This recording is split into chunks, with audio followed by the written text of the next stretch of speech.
악인은 멸망하지만 의인은 열매를 거둡니다. 악인의 인생관과 의인의 인생관이 다른데요, 의인은 땀을 흘리고 씨를 뿌리고 정로를 거둬 추수하는 자입니다. 악인은 대가 없이 쉽게 열매를 거두려고 하는 사고방식입니다. 이 악인들은 한 방을 원합니다. 여러분, 한 방은 없습니다. 공짜는 없습니다. 은혜와 공짜는 달라요.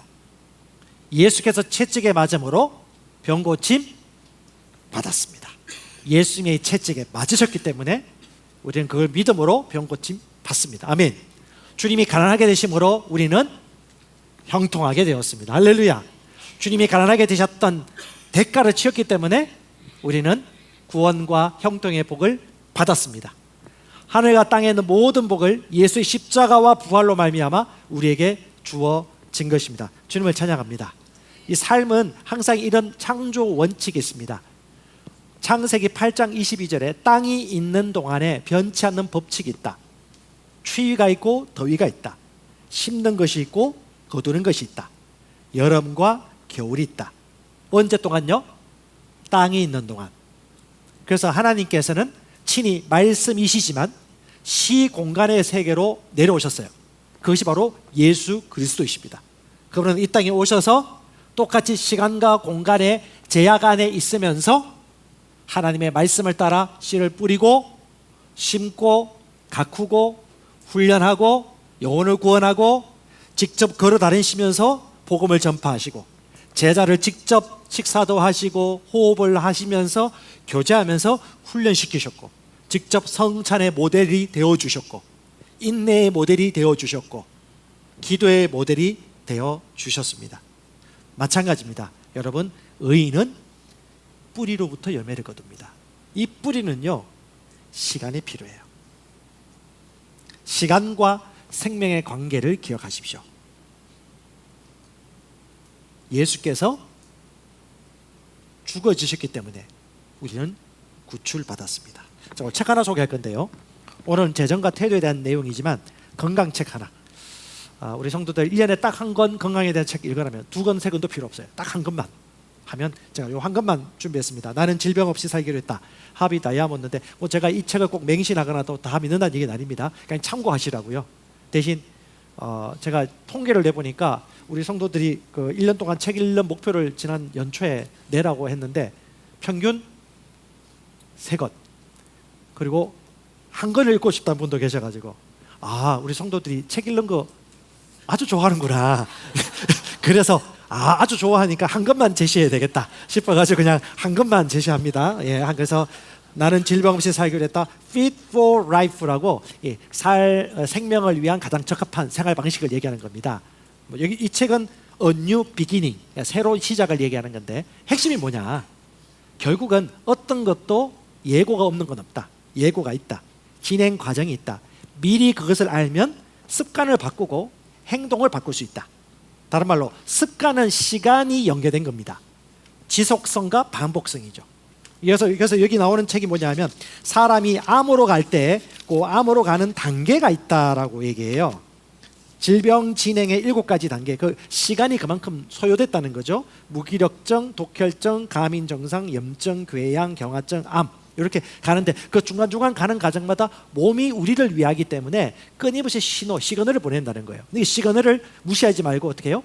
관심을 기울여서 미리 예방해라. 그래서 치병보다 예방이 중요하고, 똑같이 이런 과정 동안 진행되었다라면 여러분 생각하셔야 돼요.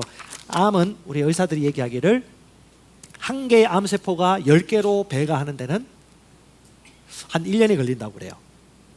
그리고 이 암세포가 연필심 크기만큼이 6년이 걸린다고 합니다. 그리고 사람의 어떤 눈으로 좀 보일 정도 1cm 정도 이상 커지는데 약 10년이 걸린다고 그래요. 그러니까 갑자기 나타난 게 아니에요. 10년여 기간 동안 동일한 패턴의 어떤 습관, 패턴과 반복이 있었다는 것이죠.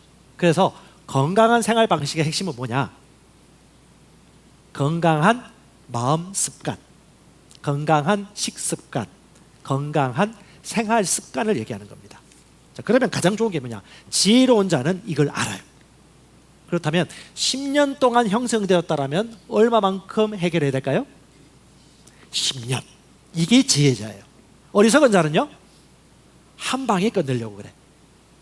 그래서 이 말씀의 의미를 이해한다면 여러분, 생명과 시간의 관계가 바로 이 하나님이 이 땅과 주신 법칙이거든요. 그러면 이 말씀의 지식에 본다라면 결국은 정보와 지식이 우리를 구출하는 게 아니에요.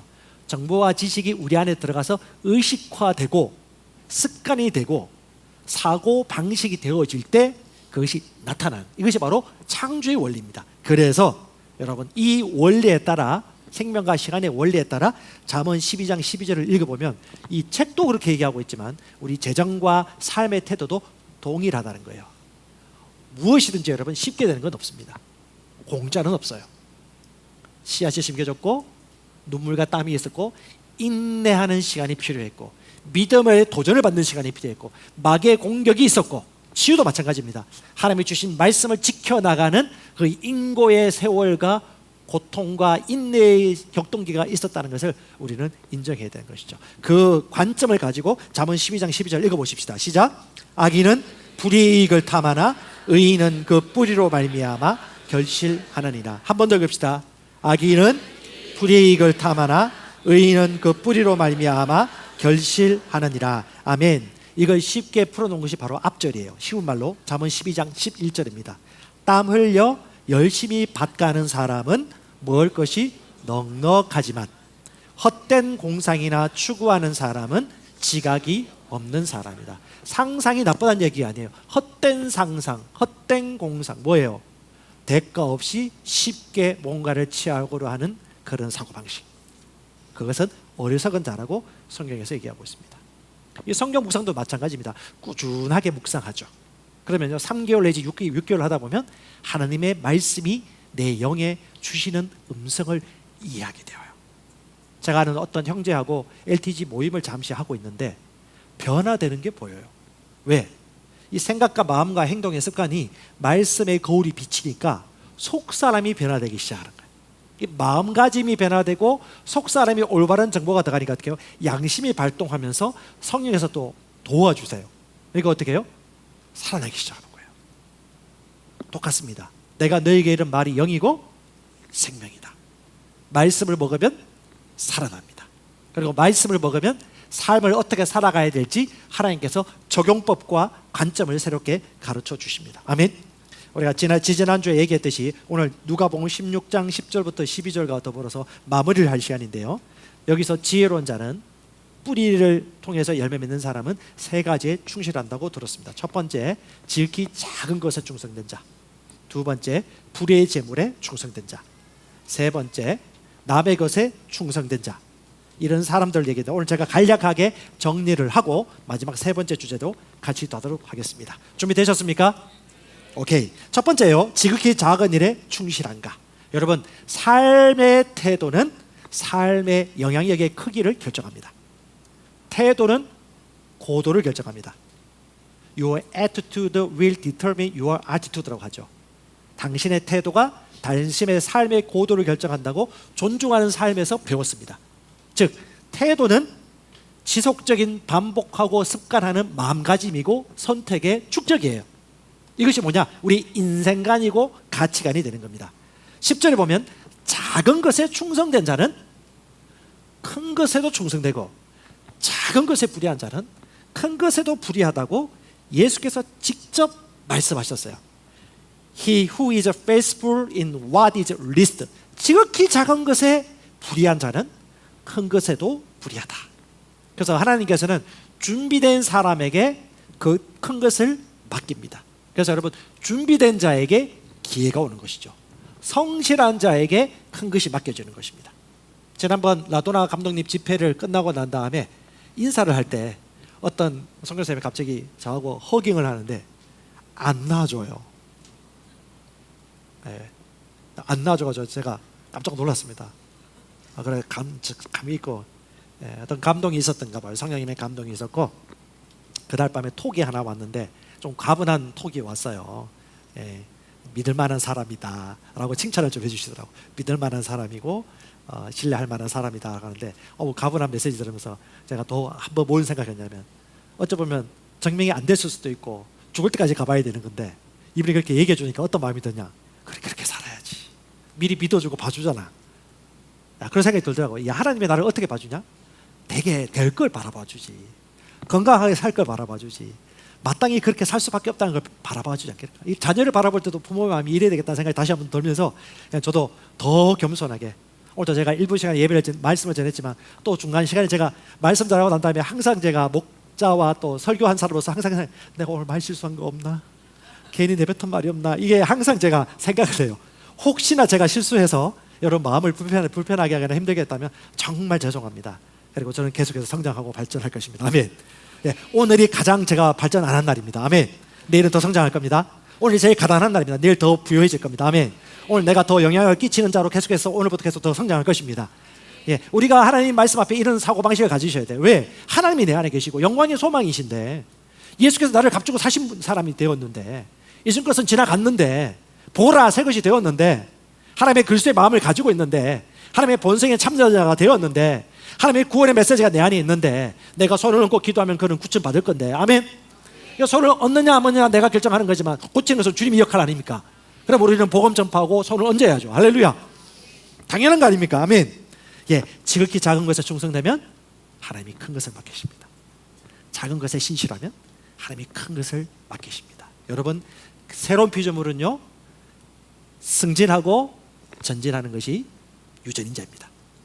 우린 의인의 길은 돋는 해와 같아서 점점점 더 빛납니다. 주님을 찬양합니다. 잠언 22장 9절에는 얘기합니다. 자기 일에 능숙한 사람은 왕 앞에 설 것이다. 우리 교회 회장님 한 분 계세요. 이분 거의 한 수천억 대 지금 매출을 거두시는 분이신데 이 공장에 한번 간 적이 있습니다. 이천에 있는데 공장에 갔더니 다 전자동화 되어 있어요. 이런 사람 몇 명 되지 않아. 근데 이분이 많은 인생의 부침도 있었습니다. 거의 60 다 되셔가지고 사업을 시작하셨고 아시는 분 아시겠지만 그렇게 하시는데 얼마 전에 이 공장을 충주에 지었다고 그래요. 목사님 사모님 얘기에 의하면 더 자동화된 공장이래요. 사람이 더 필요 없는 거야.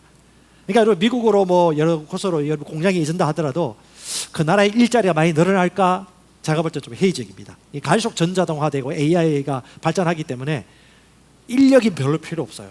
자동화가 다 되어갑니다. 노사 분규도 없지, 생산성도 높아지지. 근데 이분의 철칙이 있어요. 뭐냐? 선택과 집중. 자기가 한 그 분야에서 철저하게 자기 인스타도 안 하고 뭐 인터넷도 안 하고 항상 이것만 했다고 하는 그 얘기 하시더라고요. 그러면서 하는 얘기가 2위가 자기 1위를 격차를 따라올 수 없다고. 경쟁 상대가 안 된대. 그 얘기를 들으면서 참 그 하나에 얼마나 재빠르게 능숙하게 실력을 키우고 집중을 했는지. 그 인생을 들어보면 제가 이제 나중에 이제 복음 사업가라든가 사업하시는 컨퍼런스 이런 거 좀 하면 초청해서 강의도 좀 듣고 싶은데 목소리 엄청 느려요. 말이 천천히 들으셔야 돼요. 그래서 뿌리가 깊어요. 그 말 한마디 한마디가 허튼 말이 없어. 그러니까 인생을 거의 70 넘게 살으셨으니까 얼마나 많은 지혜와 능숙한 스킬이 있겠습니까? 근데 그 보면 파란만장했더라고요. 근데 공통점이 있어요. 어딜 가나 인정을 받고 어딜 가나 사람들이 잡고 싶은 인생을 살았더라고요. 그러니까 어떻게 해요? 작은 일에 능숙하니까 더 큰 것을 항상 맡겨주셨고 승진하고 전진을 해가지고 지금 그 일들을 이룬 것을 보면서 참 감사했습니다. 인생이란 것이 수많은 일들이 있지만 그 일들을 대하는 태도가 우리의 삶의 승진을 결정짓습니다. 작은 것에 충성된 자는 하나님이 큰 것을 맡깁니다. 크리스토 클레멘 목사님이 그 얘기하셨습니다. 내가 하나님으로부터 받은 것을 너에게 많이 줄 수 있지만 네가 받을 수 있겠느냐? 여러분, 하나님이 줄 수 있느냐 없느냐가 중요한 거 아닙니다. 내가 준비되었느냐? 내가 받을 수 있느냐? 오늘 충성된 자는 내일 더 큰 것을 맡게 될 것입니다. 주님을 찬양합니다. 이런 사람이 바로 뿌리로부터 열매를 거두는 자입니다. 두 번째는요, 불의의 재물에 충실한가입니다. 불의의 재물에 충실한가. 여러분, 재물도 건강도 삶을 살아가는 인간관계도 지속적으로 반복적으로 선택하고 그 선택한 것에 대한 결과를 얻는 것입니다. 한마디로 세계관이고 가치관이죠. 재물을 보는 태도도 내 인생관을 반영하는 것입니다. 재물을 부정적으로 보는 사람은 재물이 떠나갑니다. 재물을 추구하고 탐욕하고 사랑하는 사람은 재물이 자기를 다스릴 겁니다. 하지만 하나님을 경외하는 사람이 재물을 다스릴 수 있는 법을 배운다라면 재물을 이용함으로 말미암아 선한 일들을 많이 하게 될 것입니다. 그런 측면에서 예수께서 말씀하신 거예요. 불의한 재물에 충성되지 아니하면 누가 너에게 참된 것을 맡기겠느냐. 여기 보면 unrighteous mammon이 그래요. 불의한 재물 정도는 다스려야 되지 않겠느냐라고 얘기하는 겁니다. 즉 재물을 다스리는 크기 또한 우리가 영향력을 미치는 크기의 한 부분이기도 합니다. 통치력의 부분이기도 한 것이죠. 그래서 이 세상 모든 사람들이 재정에 있어서는 대부분 순응합니다. 왜? 재정을 다스리기 힘들어하기 때문에. 우리 성경에 위대한 인물 한 명이 있습니다. 창세기 14장의 아브라함입니다. 아브라함은 믿음의 아버지라고 불리죠. 자, 창세기 14장 지난주에 읽어보신 분들 이해하실 것입니다. 아브라함은 자기 집에서 길리운 사람들만 318명. 혹시 집에 318명의 가소를 지르고 있는 분 계십니까? 보통 할아버지가 아니에요. 거부입니다. 유력자예요. 여러분, 오늘날은 국가 간의 경쟁이 아닙니다. 기업의 경쟁입니다. 기업이 있는 나라가 힘이 있는 시대입니다. 기업은 몇십 년을 통치해요. 오너가. 나라는 4년 내지 5년, 많으면 8년이죠. 자유민주주의체에서 뽑히는 거죠. 그 기업의 경쟁력이 그 나라의 경쟁력이죠. TSMC라든가 그리고 대만 같은 경우는 그런 규제라든가 그런 기업할 수 있는 환경을 국가에서 지원하고 하면서 한 개 기업이 그 나라의 국격을 높이죠. 여러분 카자흐스탄이라든가 저 동남아 가보면 옛날에 일본이 그렇게도 국격이 높았는데 지금은요, 이스라엘 가보면 아시겠지만 현대차가 엄청 많아요. 그 이유는 저는 잘 모르겠습니다. 근데 인정받은 거겠죠. 기분이 너무 좋아요. 운전 습관은 우리나라하고 비슷해. 거기도 급해 이스라엘 사람들이. 근데 현대차라든가 이 차가 막 가는데 막 국격이 저도 코리안이니까 이게 막 기분이 좋더라고요. 여러분 전 세계에서 자동차 생산하는 국가가 얼마 되지 않습니다. 해외 나가보면 우리나라가 얼마나 잘 사는 나라인지, 보안이 이렇게 좋은지, 이렇게 짬뽕 짜장면 이 시키는 음식이 이렇게 빨리 오는 이런 좋은 나라가 어디 있는지 여러분 밖에 나가보세요. 음식 이렇게 다양한 나라가 별로 없어요. 우리나라만 한 데가 없어요. 너무 감사하더라고요. 이게 영향력이거든요. 그 영향력을 하나님이 어떻게 재물을 다루는 정도를 통해서 판단한다는 거예요. 그래서 아브라함이 그런 거부가 되었습니다. 자기 조카 롯이 이방 나라에 끌려가가지고 포로될 때 밤에 기습을 해가지고 318명의 훈련된 군사들과 더불어서 점령해가지고 자기 조카 롯과 처와 모든 자식들과 양들 다 구출해서 건져옵니다. 그 건져올 때 살렘 왕 멜기세덱이 지극히 높으신 하나님의 제사장이라고 나와요. 이 사람은 곧 메시아, 예수님을 상징하기도 하고 하나님을 상징하기도 합니다. 그 왕이 뭘 들고 오느냐? 빵과 포도즙을 들고 옵니다. 무엇이 생각납니까? 성찬이죠. 그러니까 예수님의 주되심, 예수님을 상징하는 자가 바로 살렘 왕 멜기세덱입니다. 그가 왔을 때 아브라함이 경배하면서 하나님을 찬양하고 이 모든 것은 주께서 행하셨습니다는 철저한 믿음과 의식을 가지고 있어요. 그리고 10의 1을 예물로 드립니다. 여기서 말하는 10의 1은 헌금이 아니에요. 주님께 대한 신앙 고백입니다. 저희 이 복음을 아는 저와 여러분들은 11은 헌금이라고 생각을 안 해요. 주님이 나의 공급자에 대한 내 존재와 인생에 대한 신앙 고백이에요. 그 이외에 헌물을 드린 거거든요. 그렇게 했을 때 그 인질 잡혔다가 돌아온 왕이 모든 풀려난 그 사람뿐 아니라 필요한 재물과 예물들을 당신이 가져가시오, 당신이 다 이루지 않으셨소라고 했을 때 이 아브라함은 재물이 많음에도 불구하고 철저하게 내 삶의 주인은 하나님이시고 내가 아무리 애쓰고 밤새 야근도 하고 사업을 성사시켰지만 이 모든 것의 근거는 오직 하나님이 주신 것이다 라는 중심의 믿음이 있었어요. 그 믿음이 가득하니까 어떻게 해요? 행동과 고백으로 표현되어집니다. 그것이 바로 여기 14장 22절에 뭐라고 말합니까? 아브라함이 지극히 높으신 하나님 곧 주께 내 손을 들어 맹세하였노니 이것은 너가 이르기를 내가 아브라함을 부자로 만들었을까 염려하여 당신이 내게 이걸 줘서 내가 부자 된 거 아니냐, 하나님이 주신 것이다. 근데 혹시나 사람들이 그렇게 오해할까 봐 너 안 받겠다. 단지 나는 사람들 구출했고 이것에 들어가는 식비하고 군사들 쓴 비용만 조금 내라. 나 이거 안 받겠다 라고 뭐라고 그래요? 내게 속한 것 실오라기 하나도 나는 신발끈 하나라도 내가 취하지 아니하리라. 왜? 하나님이 하셨다. 이것이 그의 믿음이고 세계관이고 의식이고 그의 뿌리였어요. 아브라함이 증거가 되었습니다. 이 말씀이 증거가 되었습니다. 잠언 22장 4절입니다. 겸손함과 여호와를 경외하는 자의 보상은 재물과 영광과 생명이라. 마태복음 6장 24절도 또 하나의 아브라함의 증거입니다. 너희는 하나님과 만몬을 겸하여 섬길 수 없느니라. 이름만 하나님 영광이라고 얘기하는 거 아니에요. 그의 마음의 심령의 무의식과 잠재의식 가운데서도 하나님이 나의 왕이십니다. 주님만이 왕이십니다. 그 믿음을 가지고 있는 것이죠. 주님은 중심을 보십니다. 아멘. 그것이 잠언 22장 4절이에요. 겸손과 여호와를 경외하는 자의 보상입니다. 중심에 겸손하고 여호와를 경외하는 자의 보상. 바로 아브라함이 그 증거이죠.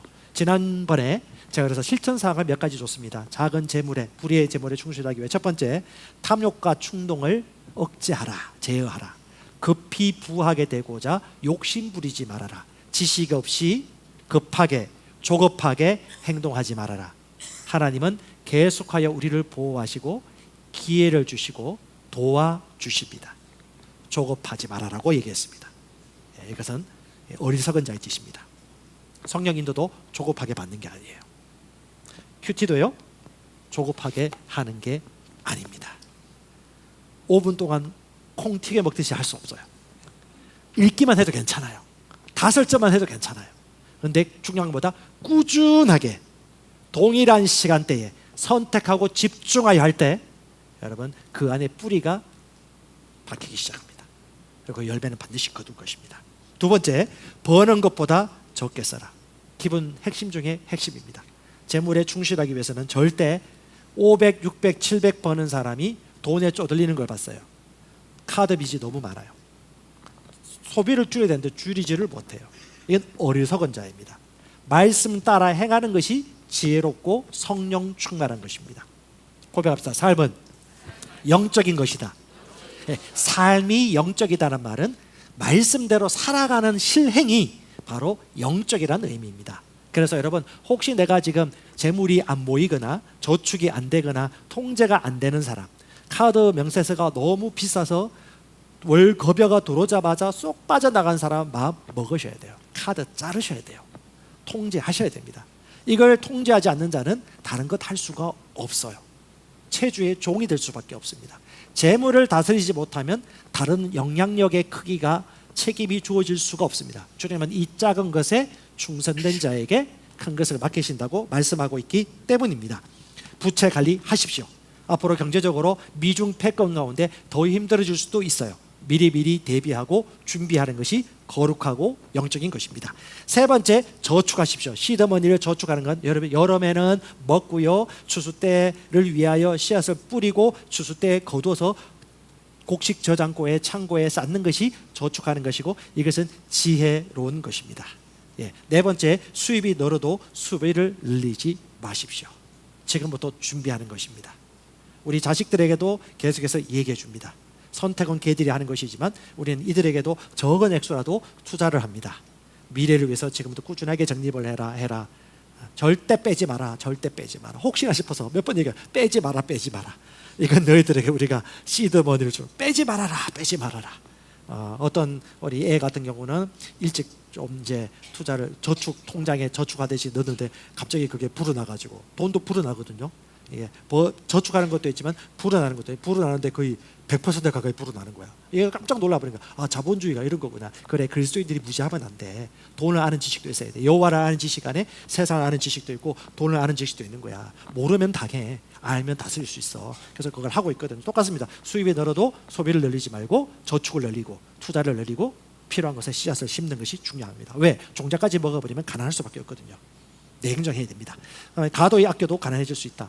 아무리 흉년이 들고 아무리 힘들어도 씨앗까지 냉큼 먹으면 어떡해? 왜? 씨 뿌리지 않으면 아무것도 얻지 못하니까. 어리석은 자야. 그래서 씨앗을 반드시 씹어라고 말합니다. 그래서 이거는 뭐 나중에 제가 추천하고 싶은데 1년에 딱 한 건 내가 책 읽겠다.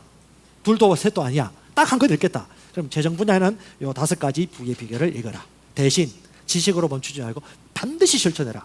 그리고 그 실천했는지 점검 받듯이 받으라. 그게 뭐냐? 5항아리예요.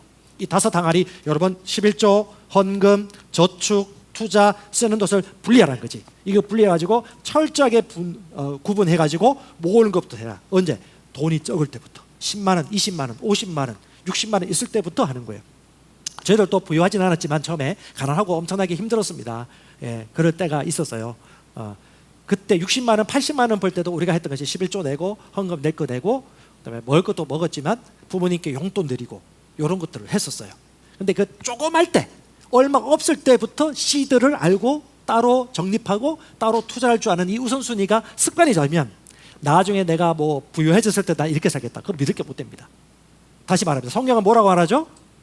적은 것에 충성된 자가 큰 것에도 충성된 자라고 말합니다. 이것이 창조 원리예요. 시공간 안으로 들어오신 예수님이 어떻게 사셨고 무엇을 말씀하셨는지 보시면 되는 겁니다. 자, 그 다음 그림은 우리 방글라데시 선교사님 오셔가지고 그 아이들에게 이 책을 강의를 했대요. 동남아라든가 이쪽에 생각보다 경제관념이 없어요. 교육이 안 돼 있어. 그래서 한국에 들어온 노동자들 중에 태국 그 노동자들이 돈을 벌어가지고 고향에 보내면요, 고향에 있는 부모님들하고 형제들이 다 써버린대요. 그냥 집 사고 뭐 차 좋은 걸 산대요. 그러니까 그날 벌어서 뭐 그때 그 해 끝나버리는 거야. 그리고 어떻게 해요? 모이질 않아요. 그 위에 배를 갈라고 거기까지 다 죽여버리는 거야. 그래서 이제 이 훈련을 시켰다고 합니다. 근데 그 오산교회 태국 노동자들 가운데 이 훈련을 받고 철저하게 아끼면서 준비한 사람들이 1억 이상을 모은 사람이 한둘이 아니랍니다. 한국인도 쉽지 않은데 마음 먹고 그렇게 훈련 받은 거예요. 이게 뭐냐? 결국은 사고 방식이고 의인의 뿌리라는 거예요. 그러므로 말미암아 재물과 재정을 다스리게 된 것입니다. 지극히 불의한 재물에 충성한 자는 하나님이 다른 것도 맡기시리라. 아멘. 그래서 여러분, 저와 여러분도 오늘 뭐 자세하게 못하지만 복리의 법칙을 기억하십시오. 이제는 여러분 돈을 놔두면 돈이 깎아먹는 시대예요. 예, 짜장면이 옛날에 500원대 있었는데 지금 500원이 어디 있습니까? 예, 제가 좋아하는 참치도 3,000, 4,000 넘어가더라고요. 옛날에 1,500원 했는데 이게 물가가 올라가요. 뭐 거기에 금덩어리가 붙여진 게 아니잖아요. 예, 돈이 녹아내린 거, 돈이 많이 찍어내서 그런 거 아닙니까? 그걸 아는 우리 아인슈타인이 그 얘기 하지 않았습니까? 세대 8대 불가사의가 있다. 그 중에 하나가 뭐냐 하면 복리의 법칙이다. 복리의 법칙 하면 숫자가 뭐가 생각납니까? 예, 72가 생각나죠. 이 72 법칙이 뭐냐 하면 내가 어떤 자산을 투입하고 투자를 했을 때 그것이 2배가 되는데 그 이자율을 72 나누기 이자율을 하면 2배가 되는 기간이다. 그래서 보통 투자율이 10%면 그 10%가 대보로 말미암아 자산이 2배가 되는 게 7년 2개월 걸린다. 그럼 어떻게 해요? 20%면 3년 반으로 줄어드는 거죠. 이걸 생각하면서 우리 그 워렌 버핏 같은 경우는 갑자기 생각나네. 오래사 모두셀라 기법이죠. 예, 가장 가치 있고 효과적인 곳에 투자함으로 말미암아 시간을 두는 거죠. 이 시간 곱하기 돼 가지고 때가 되면 이제 불려지는 건데 대부분 사람들이 그걸 못해요. 왜? 욕심 때문에, 탐욕 때문에. 그래서 그리스도인들 같은 경우도 더 공부하고 하나님의 지혜를 찾으셔야 됩니다. 인류 최고의 발견 뭐야? 예, 복리법칙을 이용함으로 말미암아 하나님이 주신 기하급수적인 이 수익도 거두고 하나님이 주신 일들을 할 수 있도록 준비되어지는 것이죠. 여러분 창세기 보면 요셉 이야기 나오죠. 요셉이 7년 동안 풍년 이후에 7년 흉년 나오지 않았습니까? 7년 풍년 동안 뭘 했어요?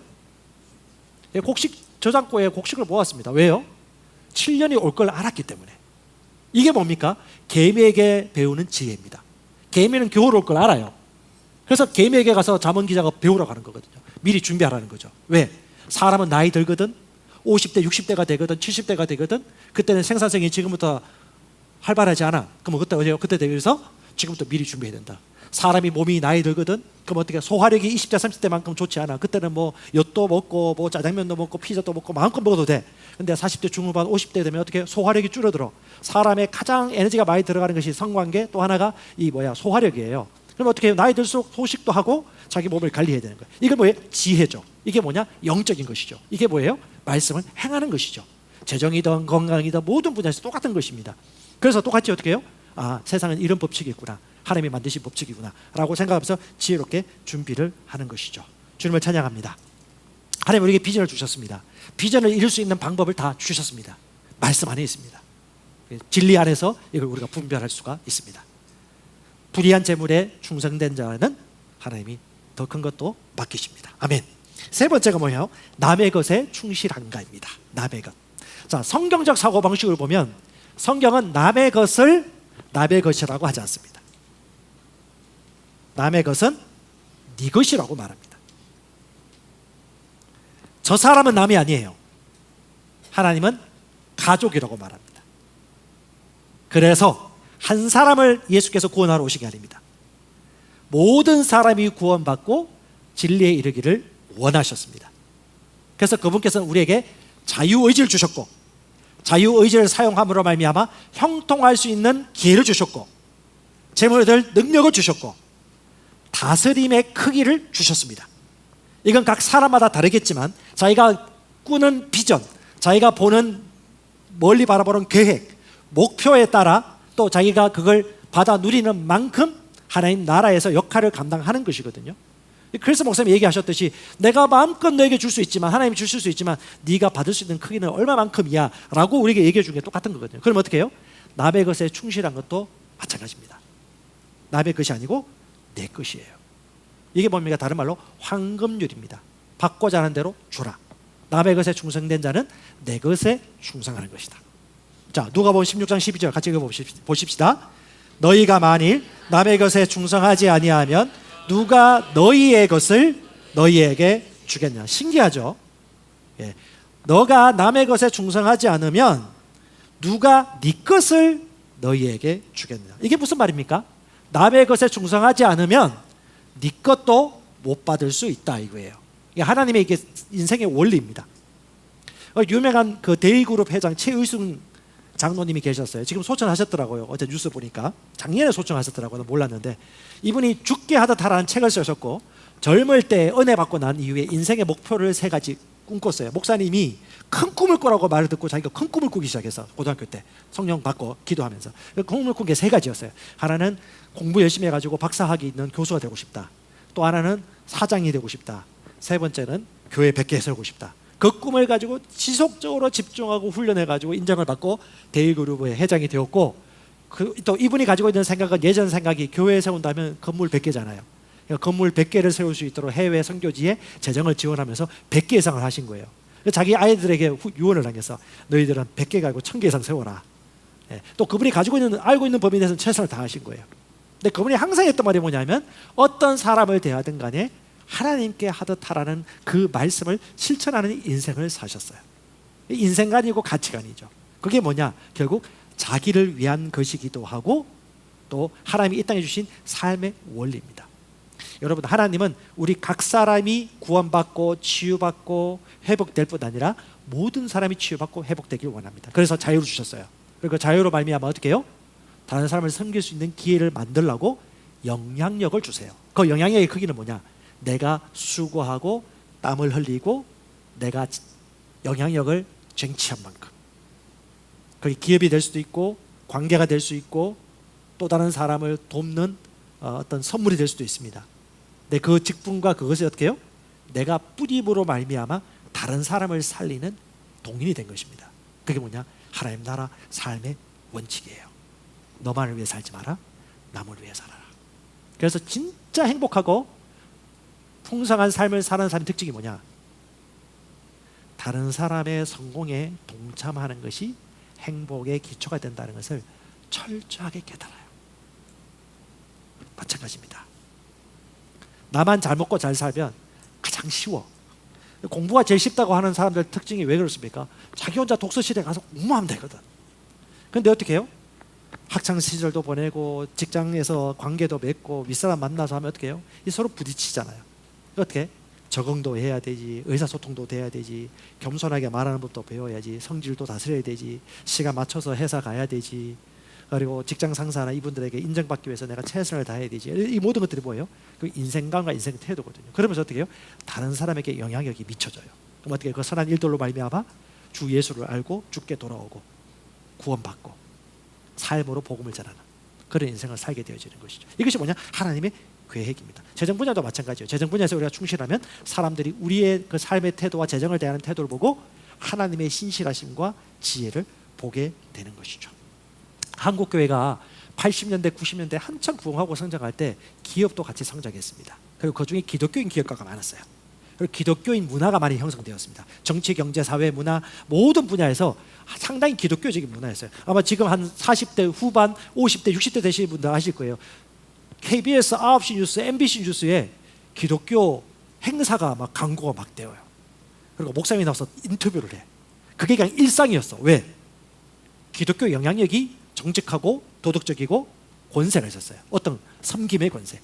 근데 지금 우리가 2000년대 이후에 상당히 세속화되어지고 타락해지면서 교회들이 개교회가 되어지거나 선교 일정이 많이 시끄러졌습니다. 그런데 미국 같은 경우는 뿌리가 깊어요. 그게 지금도 여전히 기업 추수 사업가들 그리고 기업을 통한 구조적인 구원을 위한 그런 실업 기독인들의 모임들이 많이 활발하고 그것들을 지도하는 지도자라든가 목자라든가 네트워크 리더들이 있어요. 그중에 한 사람이 에드 시보스라는 사람인데 이 사람 같은 경우는 마지막 선교 남아있는 영역이 뭐냐? 일터 사역이다. 일터에서 하나님 나라가 이루어지면 결국 그 사회는 하나님 왕국으로 확장되어지는 것이다. 왜? 일터와 교회 생활이 이분법이 아니거든요. 지금도 어떤 분들은 그렇게 생각해요. 일하는 건 세상적인 거, 기도하는 건 영적인 거. 시대가 바뀌었어요. 하나님이 지금 말씀을 열어주십니다. 아빠드 예배하다가 뭐예요? 일하다, 섬기다. 에덴 동산에서부터. 그러니까 우리가 일을 하면서 하나님을 경외하고 주님이 내게 맡겨주신 성직이라고 믿고 죽게 하듯 윗상사를 대하고 사장님께 인정받을 때 그게 뭐다? 하나님께 영광이고 죽게 상을 받을 줄 자기가 알게 되는 것이죠. 아멘. 그러므로 모든 세상은 믿음으로 지어졌듯이 살아가는 것도 뭘로 살아간다?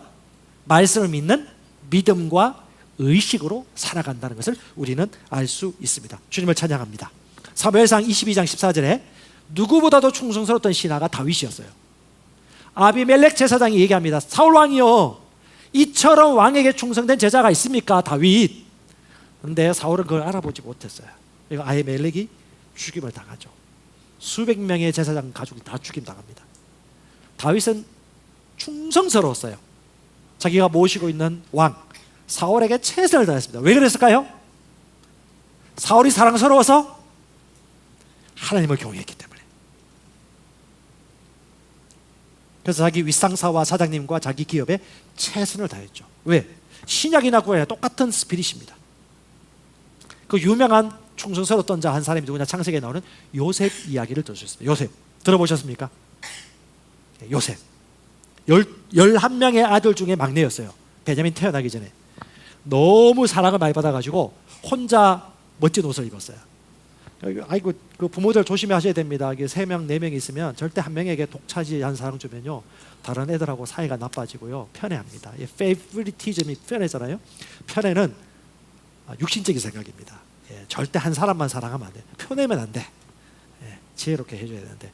그래서 그 시기심이 심해가지고 10명의 형제들이 요셉을 구덩이에 집어넣어 버렸어요.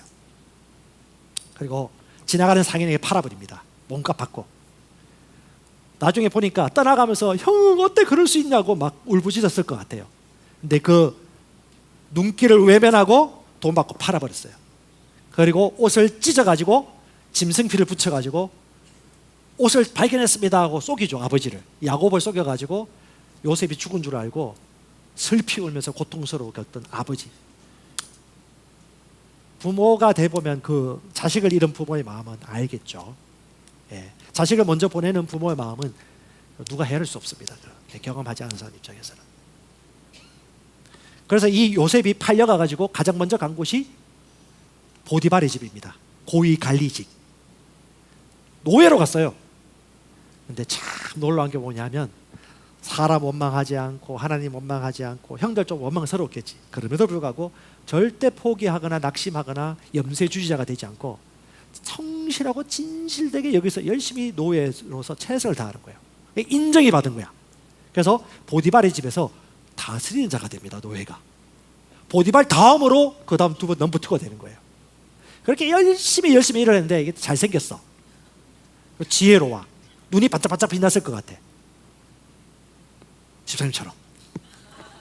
반짝반짝 빛나고 막 총명해. 그러니까 어떻게 해요? 그 주인 마님이 부부관계가 안 좋았나? 갑자기 요셉에 대한 마음이 확 홍이 나가지고 외도를 하고 싶어가지고 매 때마다 와가지고 눈길을 흘리면서 요셉 요셉 하면서 이게 속이는 거야. 요셉이 너무 괴로워.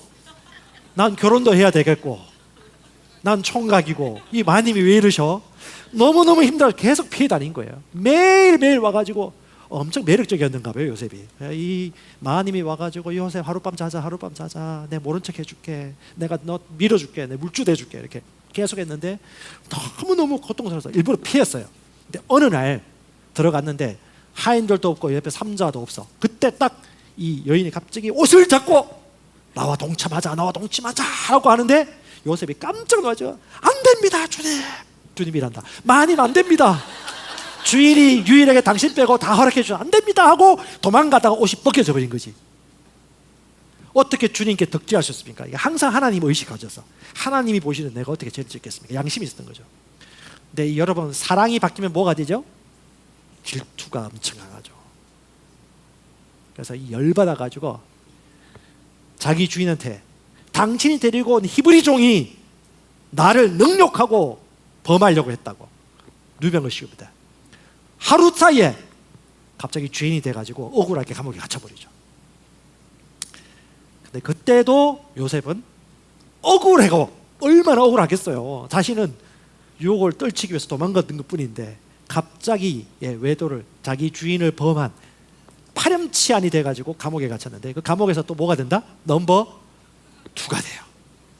야, 감옥에 가도 넘버 2가 돼. 왜? 인격과 태도와 가치관이 동일했거든요.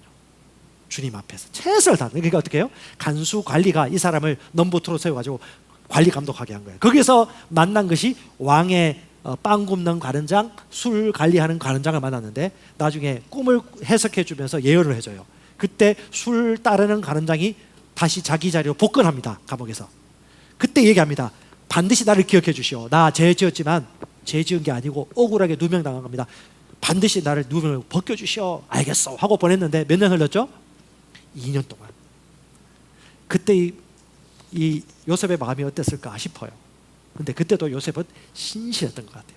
그러다가 나중에 그 왕이 7년 풍년과 7년 한란에 대한 꿈을 꿨을 때 그 꿈을 마술사들이 아무도 해석을 못할 때 이 요셉을 부릅니다. 요셉이 꿈을 해석하고 난 다음에 넘버 2가 돼요. 2.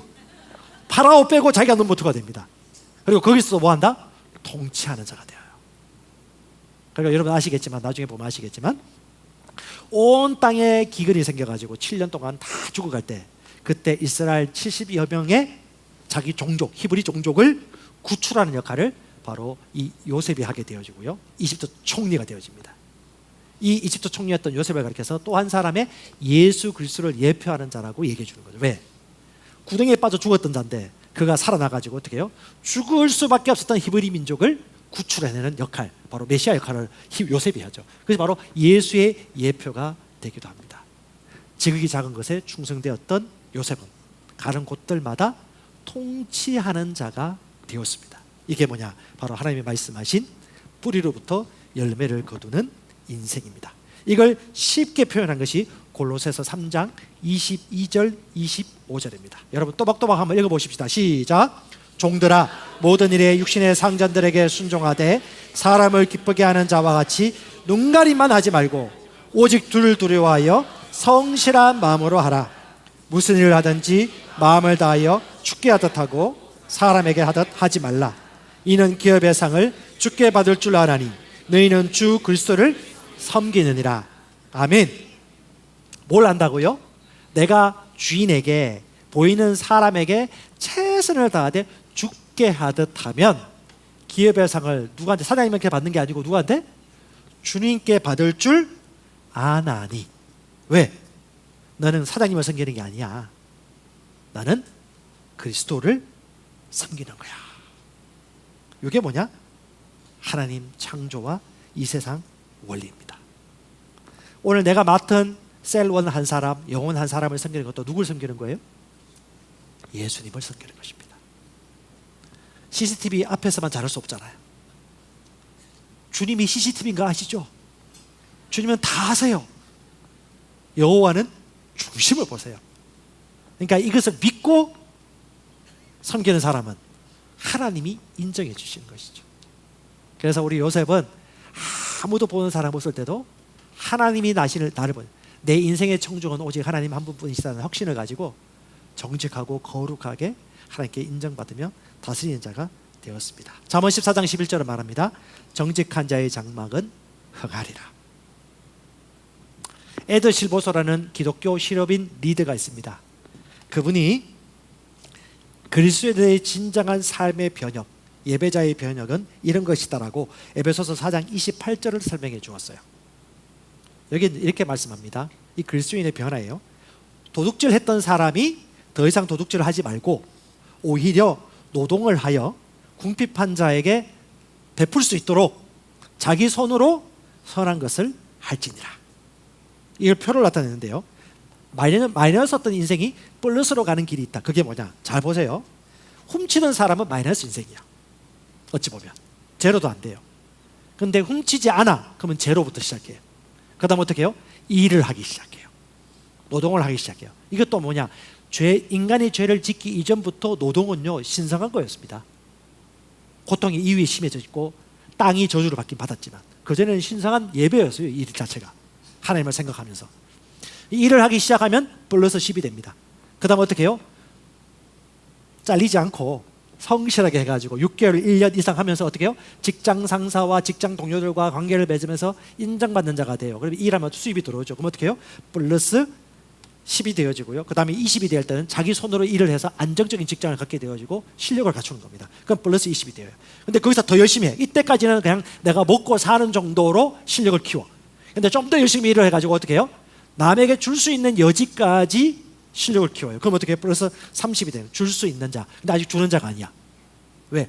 그렇게 해도 주지 않는 사람 많거든요. 근데 플러스 40은 뭐예요? 이제 선한 일들에 열심히 하는 주는 자의 삶을 사는 거죠. 이 사람은 마지막 단계에서 어떻게 해요? 성령 인도를 받는 자가 되는 겁니다. 그래서 성령 인도를 받는 최적의 방법 중에 하나가 뭐냐면 재물이나 재정이나 선물을 어디로 홀려보낼지 인도받는 삶이 이때 훈련받기 좋습니다. 그러면 어떻게 해요? 하나님이 영광에서 영광으로, 능력에서 능력으로, 선한 일에서 더 큰 선한 일들로 계속해서 인도해 주시고 인격과 성품의 크기도 주께서 인도해 주시는 거죠. 여러분, 인생 모든 것들은 주님이 만드신 것입니다. 감사함으로 받으면 버릴 게 없습니다. 하지만 하나님의 마인드와 하나님의 가치관으로 세상을 살펴보는 것이죠. 자, 이제 시간이 나갔네요. 폴 스티븐슨이란 작가가 쓴 책에 보면 비즈니스가 선교다라고 하면서 우리가 하고 있는 일의 업종 안에 여러분들은 주님을 섬기고 있다, 세상을 섬기고 있다라고 해석을 너무 잘해 주었어요. 만약에 여러분 식품 산업에 일하고 있다, 기억하십시오. 나는 굶주린 자를 먹이기 위한 일들에 동참하고 있다. 나는 음료 회사에 있다. 목마른 자에게 물을 주고 있다. 의류 산업을 하고 있다. 헐벗은 자에게 나는 옷을 주고 있다. 손님을 대접하고 있다. 피난처가 없는 자를 나는 품어주고 있다.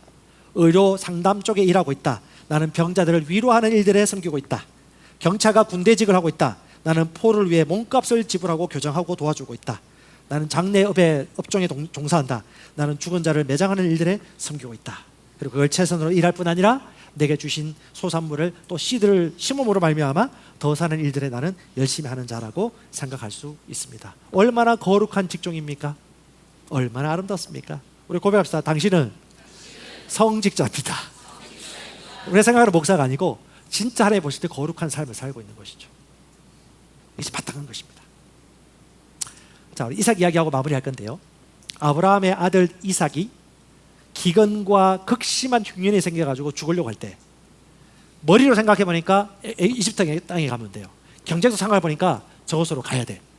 근데 하나님께서 말씀해 주십니다. 떠나지 말고 약속의 땅에 그냥 있으라. 내가 너에게 복을 주었다. 내가 너와 함께 할 것이다. 그래서 이삭은 하나님의 약속을 믿었습니다. 나는 복 받았구나.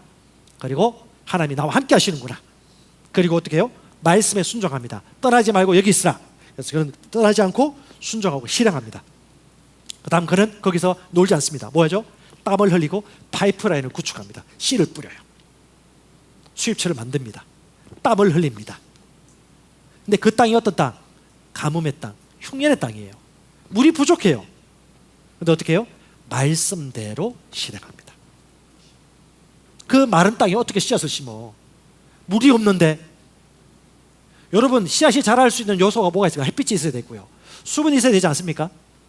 근데 지금 물이 부족한데, 기근인데, 흉년인데, 내가 말씀에 따라 초자연적인 믿음을 발휘하는 거예요. 자기가 순종함으로. 그 결과가 어떻게 됐습니까? 그 땅에서 씨 뿌리고 100배를 받았더라. 이것이 바로 새로운 사람의 삶의 방식입니다. 여러분, 그리스도인은 달라고 하지 않습니다. 이미 주신 것을 발견하고 실행하는 자입니다. 아멘. 재물을 달라고 하지 않습니다. 재물에 대한 능력을 받았습니다. 그걸 우리가 믿고 담대하게 걸어가는 것이고, 파이프라인을 구축하는 것이고, 아침마다 저녁마다 믿음 안에서 고백하고 내가 누구인지를 상기시키는 것입니다. 아멘. 보이는 것은 보이지 않는 것에서 왔습니다. 보이는 것은 보이지 않는 하나님에 의해서 창조되었습니다. 우리 또한 하나님의 형상으로 지어받았기 때문에 보이지 않는 영역에서 우리의 기업을 우리는 무엇인지 알고 취하는 자들입니다. 자, 마무리하겠습니다. 고린도서 9장 8절 읽어보겠습니다. 하나님께서 능히 모든 은혜를 너희에게 넘치게 하시나니 이것은 너희가 항상 모든 일에서 모든 것이 넉넉하여 모든 선한 일을 풍성히 하게 하려 하심이라. 아멘. 이것이 하나님이십니다. 이것이 우리의 운명입니다. 아멘.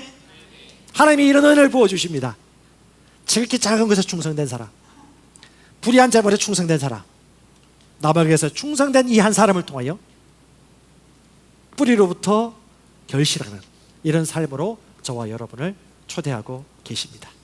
주님을 찬양합니다. 주님 고맙습니다. 주님 사랑합니다. 주님 찬양합니다. 어떻게 걸어가야 할지, 어떻게 믿어야 할지, 어떻게 마음가짐을 가져야 될지, 시공간 속에 사는 우리가 무엇을 지속적으로 심고 무엇을 지속적으로 실행하고 무엇을 따라 살아가야 할 것인지를 오늘 말씀 속에서 깨닫게 해주시니 감사합니다. 성령께서 인도해 주십시오. 더 알기를 원합니다. 더 알기를 원합니다. 더 하나님이 주신 그 목적에 따라 인도받기를 원합니다. 그래서 더 크기를 원합니다. 주님 영광 받으시옵소서. 나와 함께 더불어 이 세상을 통치하시고 다스리시는 예수님 환영하고 축복하고 나와 함께 주셔서 감사를 드립니다. 넉넉하게 이기게 하시는 우리 구주 예수님 이름으로 감사하며 기도합니다. 아멘.